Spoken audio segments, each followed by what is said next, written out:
Pour présenter notre invité de ce soir, je vais commencer par citer une liste de noms de musiciens avec lesquels elle a joué, musiciens et musiciennes.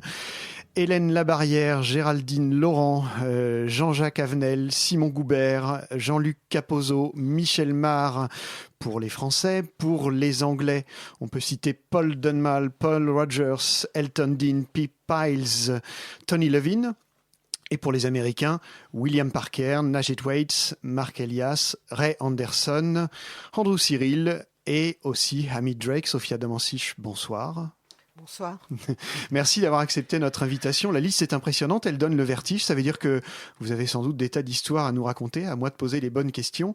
Tout commence pour vous, semble-t-il, par le conservatoire. Ouais, j'ai fait mes études au Conservatoire national à Paris. Et j'ai obtenu un premier prix piano et de musique de chambre. C'était un peu dans une autre vie quand même. Qu'est-ce qui fait que vous avez mal tourné alors ? C'est pas la musique, c'est le milieu qui m'a fait mal tourner. C'est-à-dire que je ne m'y retrouvais pas du tout. Et je venais pas du tout du même... à cette époque-là, ça a un peu changé, bien que. Mais le milieu social auquel j'appartenais n'a strictement rien à voir avec le milieu social du conservatoire, de la musique classique. Donc c'était compliqué pour moi. Alors c'était pour vous que c'était compliqué ou vous étiez regardé différemment par les autres ? Les deux, l'un qui fait la poule, qui fait l'œuf. En fait, je pense que quand je suis rentrée, j'étais jeune, très douée, etc. Donc tout va bien, puis ça se gâte un peu à l'adolescence et un peu plus tard. Et puis c'est vrai que je ne vivais pas comme la majorité des autres élèves. J'étais beaucoup plus jeune. Enfin, voilà. Donc j'étais effectivement regardée très bizarrement. Et alors, c'est à partir de là que vous avez commencé à être attiré par d'autres musiques ou il y a eu un attrait pour d'autres musiques ou un éloignement pour cette musique de chambre au départ ? Comment ça s'est passé ? Il y a eu un attrait pour d'autres musiques qui était à la fois l'attrait vraiment pour ça a été le jazz en fait. La première fois, c'est Duke Ellington que j'ai vu à la télé. Et ça a été assez marquant. Et Mingus, voilà, et ça a été beaucoup un des premiers disques que j'ai acheté, c'est un disque de Max Roach qui s'appelle Drums Unlimited. Ah oui. Et j'étais très attirée par cet instrument et par ce que pouvait représenter le son, la formule, ce que représentait cette musique, comment elle était jouée, comment elle était vécue. C'était indissociable en fait. indissociable la musique, le mode de vie, ça vous correspondait plus. Oui. Comment on passe de la musique de chambre au jazz, parce que c'est pas les mêmes. La musique classique, quoi. Ouais, la musique classique. Comment on on se prend la tête. D'abord, on a très envie. Enfin, moi, j'avais très envie. Mais j'ai rencontré des musiciens avec qui j'ai joué, qui s'est un peu fait la transition, qui étaient des musiciens antillais, africains, monsieur qui s'appelait Deka Koma, qui était ivoirien. Et donc, je jouais, à l'époque, c'était un endroit qui s'appelait la Chapelle des Lombards, qui était rue de Lappe. Et donc, on faisait les vendredis soirs, samedis soirs, et le dimanche, on faisait danser les gens. Ce qui est une excellente école pour passer du classique à autre chose. Parce que, c'est des rythmiques, jouer du Fender, donc strictement rien à voir. Et il a fallu vraiment que je fasse la coupure entre les deux. C'est-à-dire, à partir du moment où j'ai décidé de faire autre chose, j'ai continué le classique parce que je gagnais ma vie avec cette musique. Mais il y a un moment où j'étais obligée d'arrêter. Maintenant, je peux en rejouer, mais il y a eu un moment où il fallait que j'arrête. C'est tellement différent, le phrasé. Ça n'a rien à voir, le son n'a rien à voir. Donc, il a fallu que je m'imprègne complètement d'autre chose. Vous voulez dire que ça aurait pu être un frein si vous aviez continué le classique au développement du jazz ? Ah bah, c'était pas possible. J'y arrivais pas, quoi. Et c'est vrai que j'ai hésité pendant un moment, forcément. Mais voilà, donc j'ai écouté beaucoup de musique, ça passe quand même par ça. Écouter et relever, voilà. Parce que maintenant, il y a plein de bouquins, d'écoles, de logiciels, de trucs comme ça. Mais à l'époque, fallait juste... il n'y avait rien pour ralentir en plus. Donc, il fallait servir les oreilles. Et puis... Mais comme j'avais sorti d'une école, j'ai absolument pas envie d'en refaire une autre. Donc, j'ai vraiment appris sur le tas en rencontrant des gens. Et encore une fois, j'ai passé pas mal de temps à essayer de comprendre comment ça fonctionnait. Alors, j'ai entendu j'ai lu quelque part que vous aviez commencé un peu dans l'Orchestre national de jazz. Est-ce que c'est un peu là que vous faites vos premiers pas dans non, le pas jazz, du tout. Non, c'est bien plus tard. D'accord. Non, l'Orchestre national de jazz, c'était ça s'est fini en 2000. Ah, d'accord. Donc 3 ans. Et j'ai commencé en 92, je crois. Les histoires de trio, tout ça. Et ce qui était important, c'est quand j'ai commencé à écrire de la musique, à composer. Composer donc pour le jazz. Oui, oui. On va y venir justement à l'aspect compositrice. Alors, j'ai effectivement peut-être omis certaines choses dans les dates, mais j'ai l'impression que ça commence réellement pour vous en Angleterre. Est-ce que c'est bien ça ou quand même il y a un début de carrière en France ? En France, avec des musiciens anglais. D'accord. En France, avec des musiciens anglais. L'Angleterre, c'est quand même compliqué. Pour faire de la musique, c'est compliqué quand on est anglais, et c'est encore plus compliqué quand on est pas anglais, quand on est étranger. Tout simplement parce que ces conditions sont beaucoup plus difficiles qu'ici. Donc, quand vous allez jouer là-bas, il faut vous intéresser à connaître des gens pour être logé, pour tout ça. Donc, ils viennent plutôt en France. Mais ils passent pas non plus tant que ça la Manche, quoi. Ils restent assez sur leur île. Alors, et puis ça s'arrange pas. Ça s'arrange pas. On va pas dire pourquoi. Mais... oui, et ça va pas s'arranger. L'un des, alors peut-être pas le premier, mais l'un des premiers enregistrements que j'ai trouvé de vous, c'est un enregistrement réalisé en 91 dans le groupe de Pip Piles. Ouais. Batteur anglais, qui vient du rock progressif en fait, qui vient de Gong, de Hatfield and the North. Je vous ai même vu d'ailleurs sur un disque d'Hatfield and the North. Ah zut. Il y a toujours les choses qu'on n'aurait plus jamais voir et forcément toujours quelqu'un qui voulait. Ah ben oui. Ramène, ouais. C'est ça. Non mais c'est plutôt une bonne référence. C'était bien, c'est un très bon souvenir. C'est le clavier, c'était Richard Sinclair. Ouais. Ouais. Et il voulait pas. Non, c'était Dave Stewart. C'était Dave Stewart. Oui, il voulait pas refaire l'orchestre, donc c'est moi qui me suis dévouée.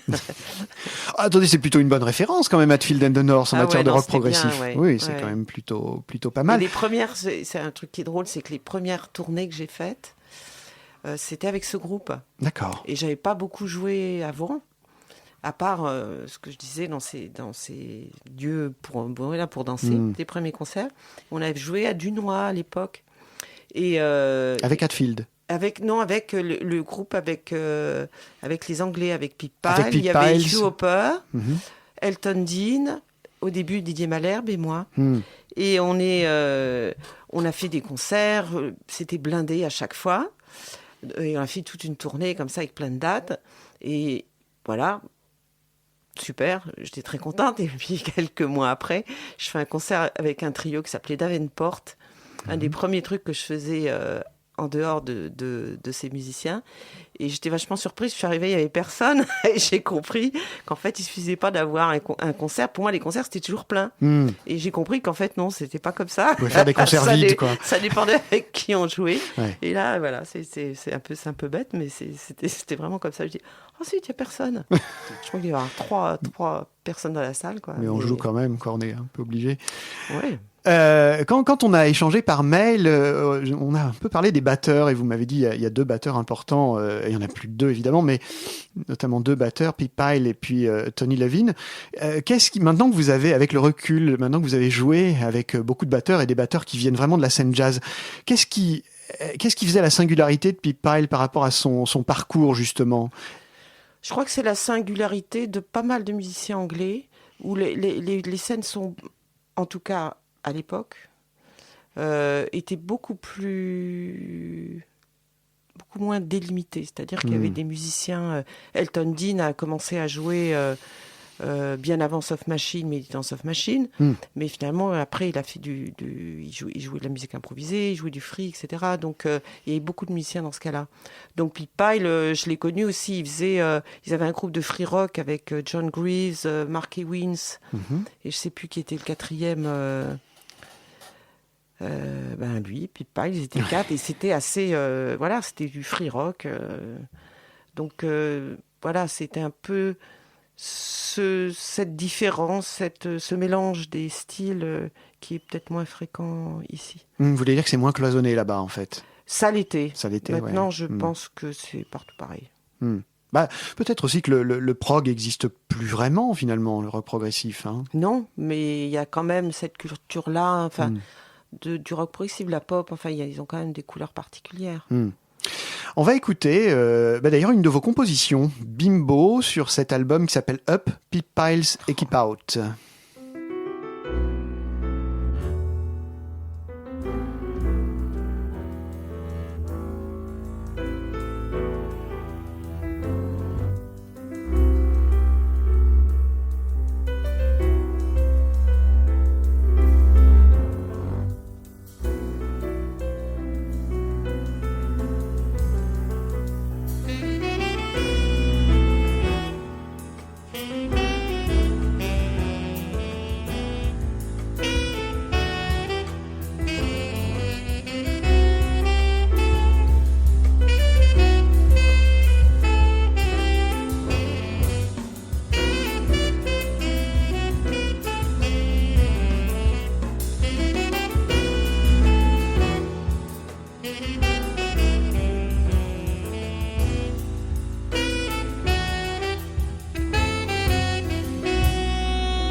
Le morceau s'appelle Bimbo. On n'a pas beaucoup entendu Sofia Domancic ni même Elton Dean au sax alto. On a beaucoup entendu Paul Rogers en revanche à la contrebasse.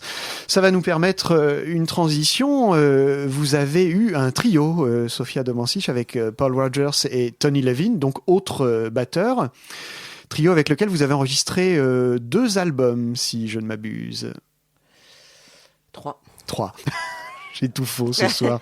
Non, mais en plus, il m'a fallu réfléchir, mais non, c'est 3. C'est 3, d'accord. L'année des 13 lunes, Rêve de singe et La part des anges. D'accord. 2 des 3 sont malheureusement maintenant difficiles à trouver parce que le label n'existe plus, je crois.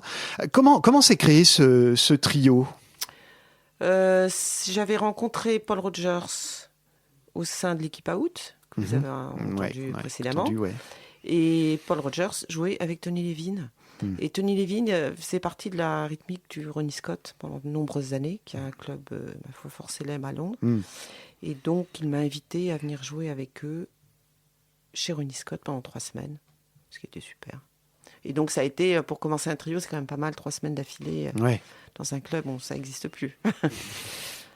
Et vous avez vu à ce moment-là qu'il y avait des choses à faire tous les 3. Ah oui, c'est un trio qui... on a joué pendant 8 ans ensemble. Oui, c'est pas mal quand même. Ouais. Alors, les trios ont jalonné votre carrière jusqu'à présent parce qu'il y en a eu d'autres plus récemment, avec William Parker, Amit Drake notamment, avec Mark Elias et Andrew Cyril. Si vous deviez caractériser chacun de ces 3 trios, c'est très différent. Le trio avec Tony et Paul, c'est un trio que je pourrais plus comparer à Dag avec Simon Goubert et Jean-Jacques Avenel. Je compare parce que c'est des trios qui se sont développés au fil des années. On a joué 7-8 ans ensemble dans les 2 cas. Et donc, donc il y a une musique qui se fait à partir... je ne conçois pas le trio comme un soliste et 2 accompagnateurs, donc c'est vraiment une histoire à 3. Donc voilà, ça prend sa patte au fil du temps. Amit Drake, enfin les 2 autres trios, c'était super, mais c'est une rencontre, c'est un moment... voilà, ce qui est sur le disque, on n'a jamais rejoué ni avant ni après. Donc, je veux dire que c'est... Ça s'est fait un peu rapidement. Voilà, mais ce qui n'empêche pas que il s'est passé plein de choses et que je suis très heureuse de ces rencontres et de ces disques. Mais voilà, c'est quand même une grande différence. Alors, le trio dont on parlait tout à l'heure, Tony Levin, Paul Rogers et vous, n'a pas seulement été un trio, vous avez aussi accompagné d'autres musiciens. On vous trouve notamment sur le Silk Knowledge, l'album de Elton Dean, Paul Dunmal et puis le trio dont on a parlé. Vous avez plusieurs fois aussi accompagné Paul Dunmal en Angleterre à cette époque. Elton Dean, absolument.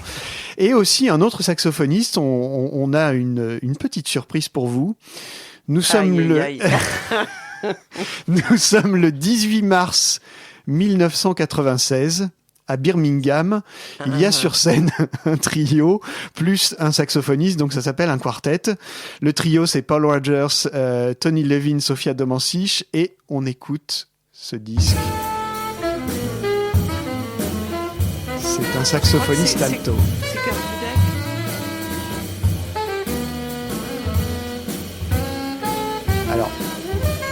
va baisser un tout petit peu la musique. En fait, je me souviens très bien de ce concert maintenant.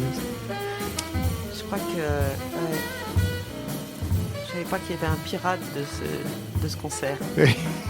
Et qui est plutôt bien enregistré en plus. Hein. Ah ouais. Ray Warleg. Ah ben voilà. Ray Warleg. Bien sûr. Alors vous pouvez nous, on va en écouter un tout petit morceau. Je me souvenais en fait, oui, je m'en souviens très bien. D'accord. On va en écouter. C'était pas simple ça à faire. Eh ben, on va en parler juste après. Bien. On en écoute un petit morceau.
Ray Warleg, Tony Levin, Sophia Domansich, Paul Rogers, Birmingham, 18 mars 1996. Vous nous avez dit, Sophia, que ça n'avait pas été simple, cette affaire-là. Oui, c'était l'idée de Tony, qui dit, puisqu'on est un trio, faisons une rythmique pour jouer éventuellement avec d'autres musiciens. Et lui jouait avec Ray Riley. Et donc, il y avait pas mal de décompositions de ce saxophoniste. Après, il était dans un langage peut-être plus, comment dire, pas codifié, mais peut-être un peu. Donc, nous, on avait nos habitudes, oui, c'est pas péjoratif, quoi. Mais cette habitude de jouer ensemble. Et c'est très différent d'un fonctionnement à trois, d'être quartet. Donc, nous, ça allait, mais je pense que c'était pas très confortable pour lui. Vous voulez dire que ça a été moins simple en comparaison avec des gens comme Paul Donmal ou Elton Dean ? Ah oui, ouais. Rien à voir. Parce que c'est un peu c'est plus la même histoire. Là, c'était vraiment une rythmique qui accompagnait. Sinon, c'est toujours des choses entre guillemets plus collectives. Ouais. Et puis là, il y a eu visiblement un seul concert. Ah oui. Il n'a pas, je crois pas qu'il ait envie de réitérer. Non, il faut préciser que Ray Warleg est un saxophoniste qui a très très peu enregistré sous son nom. Il y a 3 albums dans sa discographie, et c'est vrai que c'est surtout un musicien de studio aussi. C'est quelqu'un, voilà. Donc peut-être que la connexion se fait beaucoup plus difficilement. Oui, mais bon, ça, c'était bien quand même. Ça vous a fait plaisir de le réentendre? On a réveillé de vieux souvenirs là.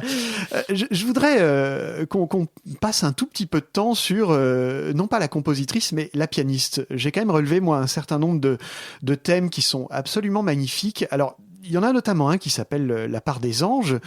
Ça donne un titre à un de vos albums en trio d'ailleurs. Oui, hein. avec Tony et Paul. Oui. Voilà, mais il y a une version qu'on va écouter tout à l'heure qui est en quartet. On en reparlera d'ailleurs de ce groupe Soft Band parce que soft, c'est quand même, c'est pas anodin comme nom.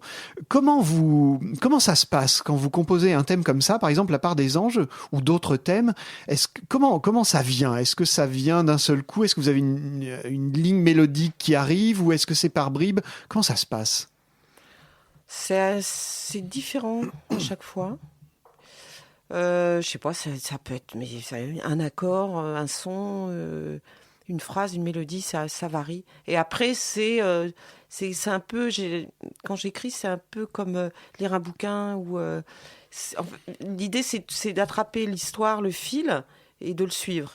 Voilà, sans en démordre, je dirais, sans se laisser happer par des espèces de, tout d'un coup, de choses qui seraient écrites juste pour une raison esthétique, on va dire. Il y a vraiment une autre logique que ça. Et voilà. Et quand j'écris un thème, curieusement, je me pose pas beaucoup de questions. Voilà. Ou ça a un sens, ou ça en a pas, et ça s'arrête là. C'est-à-dire, oui, tiens, si je l'écris vite.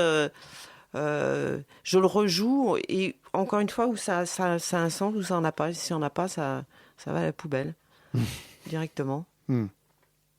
Quand vous dites ça a un sens, c'est-à-dire est-ce que ça vous parle ou est-ce que ça vous parle pas, c'est ça? Oui, c'est ça. Ouais, c'est exactement ça. C'est-à-dire si ça a une signification au moins pour moi. Très abstraite, hein, mais voilà, si je m'amuse à faire des devoirs d'harmonie ou je sais pas quoi parce que c'est joli ou parce que en général, ça m'ennuie très vite, quoi. Enfin, ça m'amuse, mais c'est pas des morceaux que j'ai envie de jouer après. Et avec tous les musiciens avec lesquels vous avez joué, est-ce que comment les musiciens, est-ce qu'il y a des musiciens qui peuvent s'approprier plus facilement vos compositions? Est-ce qu'au contraire, vous avez déjà senti que certaines de vos compositions n'arrivaient pas à être intégrées par d'autres musiciens? C'est arrivé ça ou pas? J'ai souvent écrit des thèmes, des compos pour des groupes, pour des musiciens qui allaient les jouer. Donc ça facilite quand même. C'est-à-dire, j'ai le son dans la tête. Vous avez écrit en pensant aux musiciens. Pentacle, j'écris en pensant aux musiciens, donc j'ai le son. Voilà. Et sinon, non, en général, si je ramène une ancienne compo pour un nouveau groupe, je fais des modifications. C'est très rare. Même si je joue le même morceau avec le même groupe, de toute façon, faut toujours changer quelque chose. Je dis pas que c'est énorme, mais il y a toujours un changement de structure ou quelque chose. Et en général, non, je me plante pas, quoi. C'est-à-dire, je ramène quelque chose qui peut marcher. Je ne m'amuse pas du tout de ramener un truc qui va pas fonctionner. Donc voilà, si jamais une compo, si je sais qu'elle va marcher, c'est comme ça. D'accord. Et ça marche souvent. Et ça marche, ouais. D'accord. Ouais. Là, ça a plutôt bien marché. Moi, j'ai été complètement étonné parce que je connais la version en trio de la part des anges. Ouais. Mais alors la version en quartet, je trouve que le saxophone d'Elton Dean, là, c'est absolument... J'aimais beaucoup cette compo. Mais je l'avais écrit et il n'y avait pas de mélodie de sax. Hein. Ouais. Ah oui, bien sûr. Il y a le début qui est pareil que le thème du piano, mais après, j'ai vraiment rajouté une couche au-dessus, quoi. Donc... Ouais. Voilà, il se l'approprie complètement, hein, cette composition. On peut parler brièvement, avant d'écouter, on peut parler de Soft Band, qui est un groupe qui malheureusement n'a pas duré très longtemps, hélas, à cause du décès d'Elton Dean et de Hugh Hopper. Est-ce que c'était un groupe qui était censé durer ou... Oui, c'était une très belle...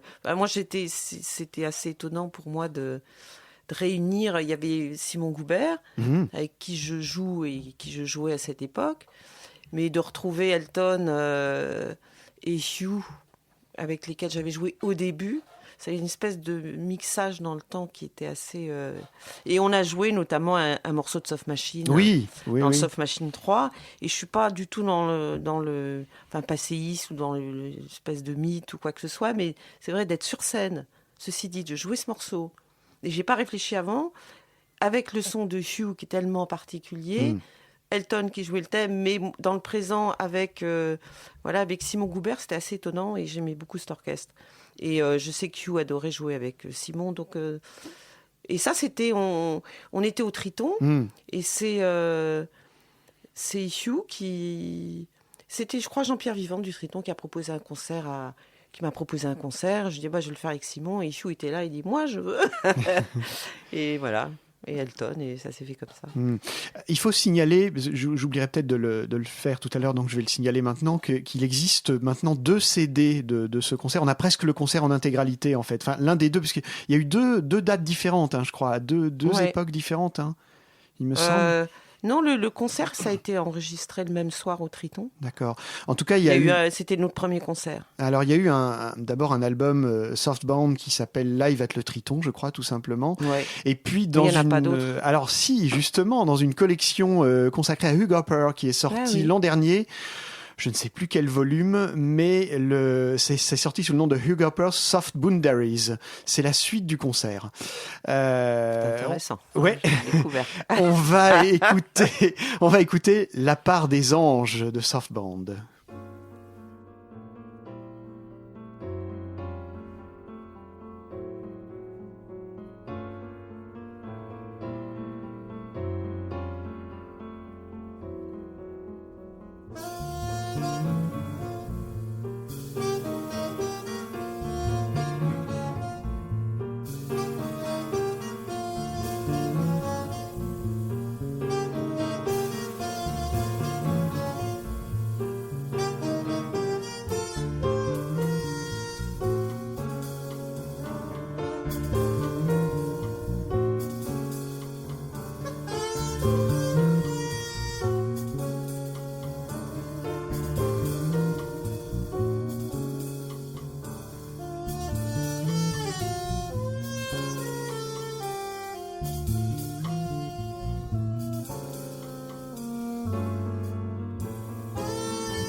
Sophia Domancy, je dois vous avouer, j'étais pas à ce concert-là, mais j'aurais franchement aimé y être.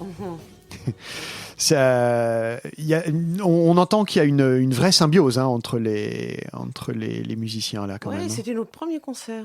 D'accord. D'accord. Bon, après, il y avait quand même des interconnexions. Voilà, ça faisait longtemps que je jouais avec Elton ou avec Hugh, avec Simon. Eux n'avaient jamais joué ensemble, par contre.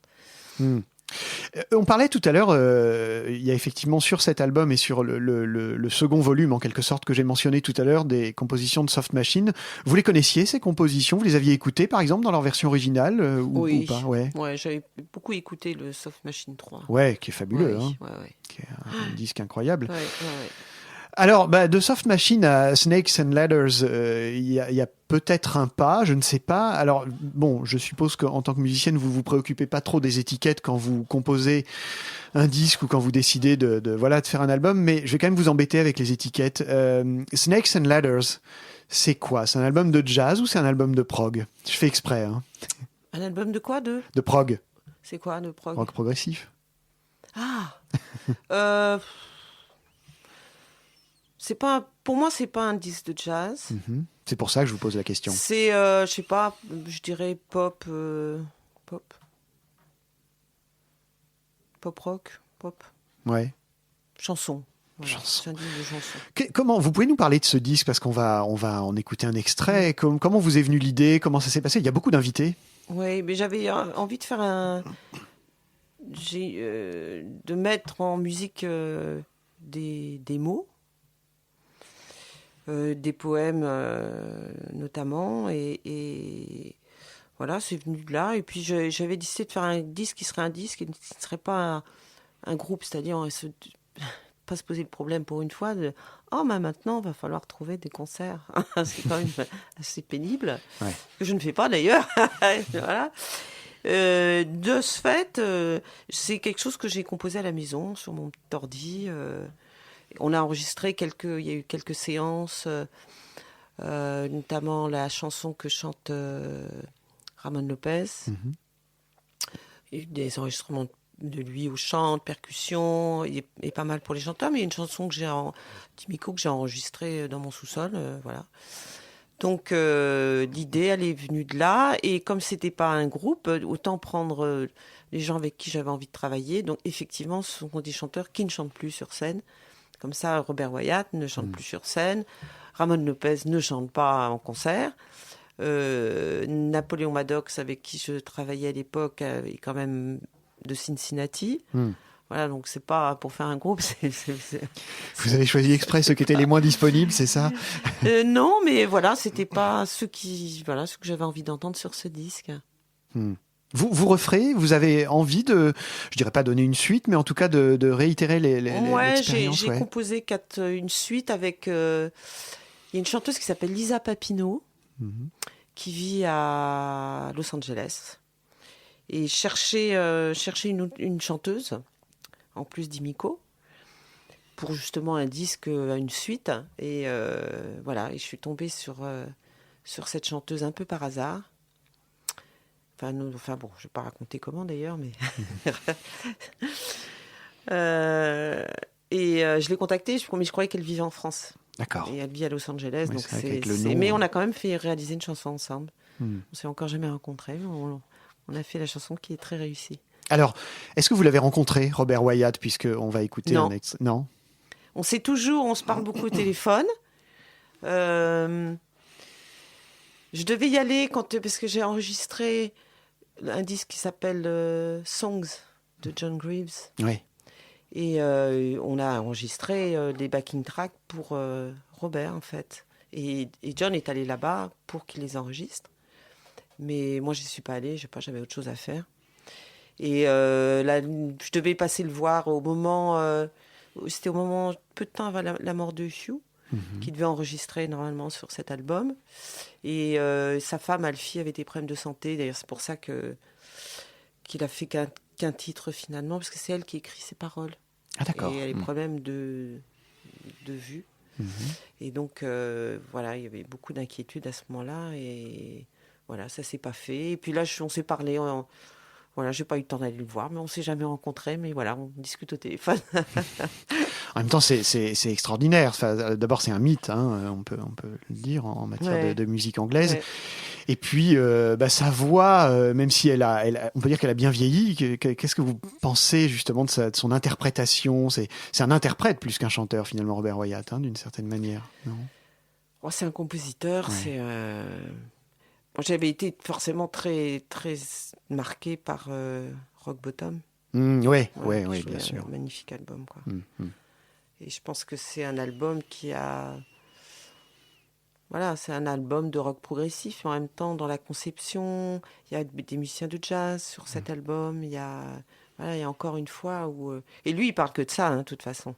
Il parle que de jazz. Le reste, il s'en fout, quoi. Et il aime... En plus, il me dit que plus ça va, plus il remonte dans le temps. Donc, c'est des choses plus classiques. Mais... voilà. Eh bien, on va écouter Wilderness.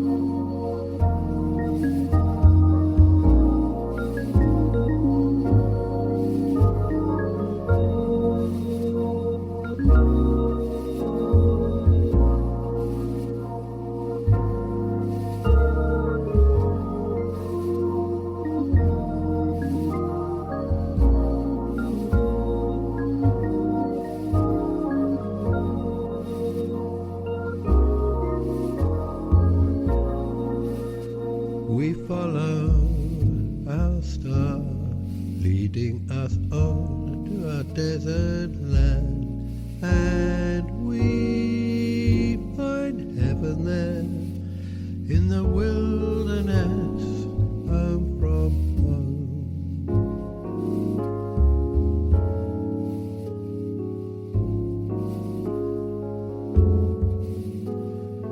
And when we need to run away from this merciless world, we start searching for our star.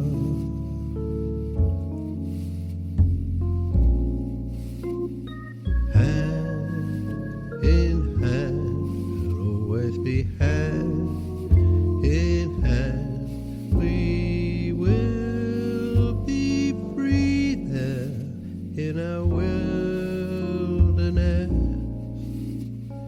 free from harm, free from this pitiless world, safe in the universe of our wilderness, home from home.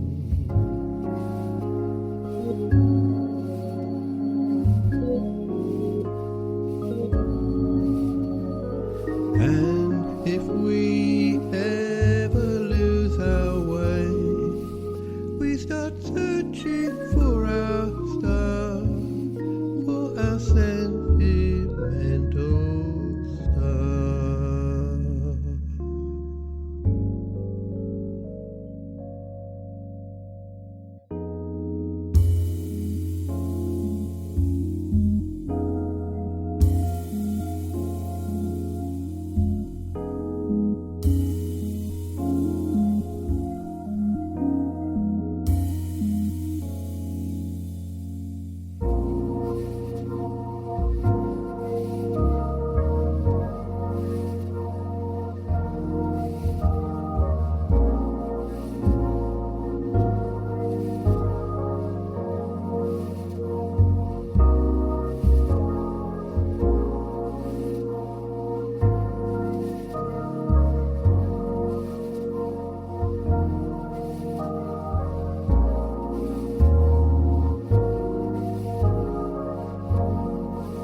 Il y a tellement de choses à dire, Sophia Domansich, sur vos différentes expériences qu'on n'a pas parlé du dernier disque. On va le faire. C'est le 3e pour le label de Gérard Terronès, Marge Futura. Ouais. Les 2 précédents étaient en trio. Celui-ci est en quintette. C'est une formule que vous connaissez bien parce que vous l'avez expérimenté avec Pentacle. Mais cette fois-ci, c'est un quintette, on va dire, un peu plus classique dans l'orchestration. Saxophone et trombone, alors que Pentacle, c'était plutôt euphonium et trombone. Oui. Et trompette. Et trompette, pardon, oui. C'était Jean-Luc Capozzo. Ouais, c'était Jean-Luc Capozzo et Michel Mar pour le... Ouais. Vous pouvez nous raconter un peu l'histoire de ce nouveau quintet dont on va citer les musiciens, Ray Anderson, Hélène Labarrière, Géraldine Laurent et Nashit Waits. Et vous, bien sûr. Oui, c'est grâce à Gérard, voilà, qui m'a fait le plaisir de me proposer de faire un 3e album sur son label. Et à partir du moment voilà, où il émet ce souhait, en général, on se consulte et je voulais pas refaire un disque en trio. Je crois que le trio, je suis arrêtée pendant un moment. Parce que voilà, le premier trio avec Tony Levin qui a duré 7 ans s'est arrêté à la mort de Tony. Là, la disparition de Jean-Jacques Avenel, donc je pense que j'ai plus envie de jouer en trio pour l'instant. Donc quintette. Et voilà, après on réfléchit ensemble. En fait, je lui fais des propositions et avec lesquelles en général il est d'accord. C'est-à-dire que lui vous dit, voilà, je voudrais que tu fasses un autre disque, mais il a pas forcément de modèle à vous proposer, d'idées. C'est vous qui, ouais. Non. Il aime qu'il y ait des musiciens américains, puisqu'il a l'habitude de travailler avec des musiciens américains et aussi par rapport à son label. Donc voilà, après il y a entre nos souhaits, les possibilités, voilà. Mais il n'y a pas eu de... C'était un peu compliqué puisque il y a une histoire de disponibilité, de calendrier, etc. Avec les 2 musiciens américains.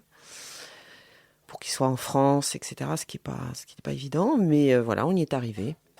Vous aviez choisi, en fait, je veux dire que l'album ne s'est pas fait par rapport à une opportunité de la présence des musiciens américains, c'est vous qui les aviez choisis. Oui. D'accord, ok. Oui. Après, je sais que Anderson venait au mois de mai. Moi, ça a pris du temps, hein. Entre le moment où on en a parlé, on a choisi les musiciens, et le moment où ça s'est fait, il s'est passé du temps.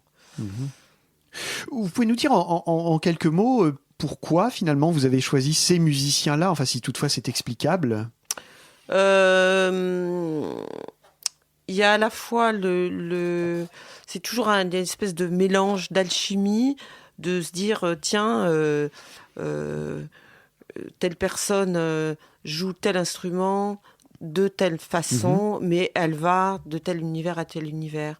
Et après, c'est un peu quelque chose qui se construit, c'est-à-dire comment le fait de réunir un autre instrumentiste qui va aller plus d'un côté ou de l'autre va faire pencher la musique plus d'un côté ou plus libre ou plus... Voilà, en général, j'aime bien les gens qui jouent un peu de façon un peu large, à la fois très libre. Et là, j'avais envie d'écrire. Les 2 disques en trio, il n'y a pas tant que ça d'écriture, surtout pas sur le premier. Mais là, j'ai envie d'écrire. Ouais. Donc, il faut aussi, comme il n'y a pas beaucoup de temps, des gens qui lisent. C'est tout bête, mais voilà. Il n'y a pas de temps de répétition pour... donc, il faut à la fois écrire des choses qui s'adaptent aussi à ça. C'est simple, mais voilà, j'avais quand même envie qu'il y ait de l'écriture. Alors justement, vous disiez il n'y a pas de temps de répétition. C'est-à-dire que l'album a été enregistré à la Dynamo, hein, je crois. Oui. Alors le groupe n'a pas répété du tout, si, quand même un peu. On a fait une session de répétition avec Ray Anderson, Géraldine, Laurent, Hélène Labarrière et moi. Et après, qui devait être de 3 heures, voilà, dimanche après-midi. On a répété lundi à la Dynamo. On a enregistré le mardi.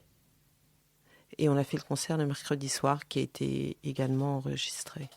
D'accord, il y a eu 2 dates, en fait, deux dates de concert. Non, il y a eu un concert. D'accord. Mais une journée d'enregistrement sur le lieu à la Dynamo, mais pas public. D'accord. Et le concert a été enregistré. Ouais, le concert. Et dans le disque, il y a des morceaux... Enfin, de toute façon, il n'y a pas 50 versions. Hein. Je veux dire... En 4 heures, c'est vite plié. Donc, il y avait le choix entre la version concert et la version de la veille, voilà, qui n'est pas concert, donc qui est mis dans le cadre de la Dynamo. Et il y a parfois 2 prises, mais enfin, voilà. Pas un choix énorme pour faire le disque. Voilà. Mais c'est bien, à l'ancienne, comme on dit. C'est ça. Donc ce groupe, en tout cas sous sa forme quintette, a priori ne doit pas tourner, j'imagine. En tout cas, c'est pas forcément. Avis aux amateurs, s'il y a quelqu'un qui se dévoue, hein, il y a des tourneurs, c'est leur boulot, les managers, pas de problème. Mais comme c'est sûr que c'est pas moi qui vais m'en occuper, ça... peut-être on aura le plaisir de jouer à Banlieue Bleue d'ailleurs, qui sait. Ouais. Oui, parce qu'en plus, du coup, la Dynamo, Banlieue Bleue, il y a une connexion, évidemment. Quels sont vos projets, Sophia Domançich, qu'on arrive presque à la fin? Projet. Vous n'êtes pas obligé. Là, si je vais jouer avec vendredi avec un monsieur qui s'appelle Aziz Samawi. Qui est chanteur et qui joue du gambret, enfin voilà. Ah, l'instrument marocain, oui. Ouais, et Théo Girard à la contrebasse. Et c'est où et quand? C'est à Tony-Charente. D'accord. Voilà. Et demain, je joue à la Maison de la Radio, mais c'est un peu particulier. Et puis voilà, sinon là, les projets, il y a cet orchestre qui s'appelle Six Songes, de quartet de Bruno Tocane. Et puis voilà, pour l'instant. Et puis François Corneloup m'a aussi engagé dans son prochain quintet. Voilà. D'accord. On vous remercie d'avoir accepté notre invitation Merci. sur Radio Campus Paris dans Jazz & Co. Robin était à la réalisation de cette émission et il va poursuivre la réalisation puisque Jazz & Co se poursuit avec Florent, Pierre, Philippe, Martin. On va bien entendu écouter un extrait de ce disque en quintette Alice Évidence. Vous pouvez le trouver sur le site futuramarge.fr me semble-t-il, ainsi qu'au Souffle Continu notamment. Voilà, merci Sophia Domançich. Merci.